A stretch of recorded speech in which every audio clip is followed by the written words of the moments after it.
मौत के वक्त का मंजर।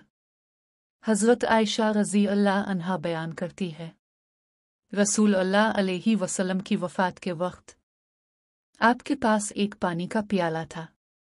आप अपने हाथों को इसमें डालकर चेहरे पर फेरते और फरमाते, मौत की बेशक सख्तियां हैं। सही बुखारी हदीस नंबर 4449। अल्लाह के नबी ने अपनी ज़िंदगी के हर पहलू में उम्मत के लिए नमूना है। मौत की सख्तियों को सब्र के साथ सहने का अमली नमूना अपने पेश किया।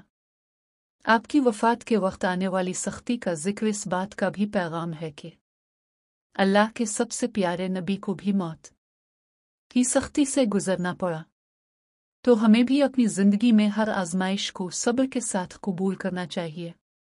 जब रूह निकलती है तो इंसान का मुंह खुला रह जाता है। रूह पैरों से खींचती हुई ऊपर की तरफ आती है। जब फेफड़ों और दिल तक रूह खींच ली जाती है तो इंसान की सांस एक ही तरफ यानी बाहर ही चलने लगती है। ये वो वक्त होता है जब चंद लम्हों में इंसान शैतान और फरिश्तों को दुनिया में अपने सामने देखता है। एक तरफ इब्लीस इसके कान में कुछ मशवरे देता है तो दूसरी तरफ इसकी ज़बान इसके अमल के मुताबिक कुछ अल्फाज अदा करना चाहती है। अगर इंसान नेक हो तो इसका दिमाग इसकी ज़बान को कलिमा शहादत की हिदायत देता है।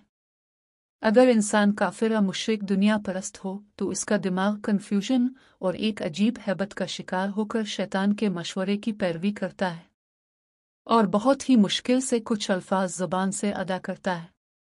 यह सब इतनी तेज़ी से होता है कि दिमाग को दुनिया की फजूल बातों को सोचने का मौका ही नहीं मिलता। इंसान की रूह निकलते वक्त एक ज़बरदस्त तकलीफ दिमाग महसूस करता है, लेकिन इंसान तड़प नहीं पाता क्योंकि दिमाग को छोड़कर बाकी जिस्म की रूह इसके हल्क में इकट्ठी हो जाती है और जिस्म एक गोश्त के बेजान लोथड़े की तरह पड़ा रहता है जिसमें कोई हरकत की गुंजाइश नहीं रहती। आखिर में दिमाग की रूह भी खींच ली जाती है। आंखें रूह को ले जाते हुए देखती हैं, इसलिए आंखों की पुतलियां ऊपर चढ़ जाती है। जिस तरफ फरिश्ता रूह कब्ज करके ले जाता है इसी तरफ नज़र होती है।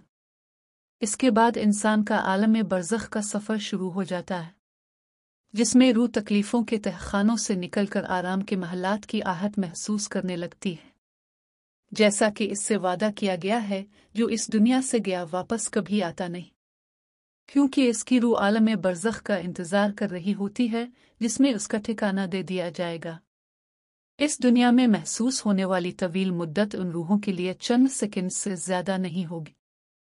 यहाँ तक कि अगर कोई आज से करोड़ों साल पहले ही क्यों ना मर चुका हो, मोमिन की रूह इस तरह खींच ली जाती है जैसे मक्खन से बाल निकाला जाता है।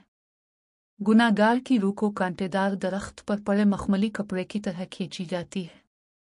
अल्लाह सुब्हाना व तआला हम सब को मौत के वक्त कलिमा नसीब फरमाकर आसानी के साथ रूह कब्ज़ फरमा। आमीन या रब्बल आलमीन।